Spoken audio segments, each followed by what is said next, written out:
آمين. ربنا ظلمنا أنفسنا وإن لم تغفر لنا وترحمنا لنكونن من الخاسرين. ربنا آتنا في الدنيا حسنة وفي الآخرة حسنة وقنا عذاب النار.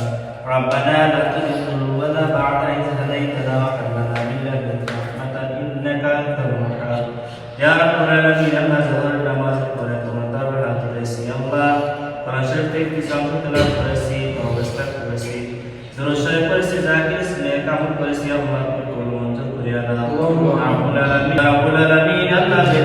খালেদা জিয়ার জন্য আল্লাহ দোয়া হইতেছে আল্লাহ তার হায়াতের ভিতরে বরকত দিয়া দাও রব্বুল আলামিন আল্লাহ তিনি চিকিৎসাধীন অবস্থায় আছে আল্লাহ তুমি তাকে আল্লাহ পুরোপুরি সুস্থ দান করিয়া দাও ইয়া শাফিউল আমরাদ ইয়া শাফিউল আমরাদ ইয়া হাল্লাল মুশকিলাত ইয়া হাল্লাল মুশকিলাত ইয়া শাফিউল দারাজাত ইয়া শাফিউল দারাজাত ইয়া রব্বুল আলামিন আল্লাহ তুমি তাকে আল্লাহ অতি দ্রুত সুস্থতা দান করো সমস্ত রোগ শোক বালা মুসিবত থেকে হেফাজত করো ইয়া রব্বুল আলামিন আল্লাহ পুরোপুরি সুস্থ হয়ে আল্লাহ সকলের মাঝে আসার তৌফিক দিয়া দাও ইয়া রব্বুল আলামিন আল্লাহ আল্লাহ মাহবুবুল হক নানু ভাই আল্লাহ অসুস্থ আছে আল্লাহ চিকিৎসাধীন অবস্থায় আছে আল্লাহ তাকে তুমি সুস্থ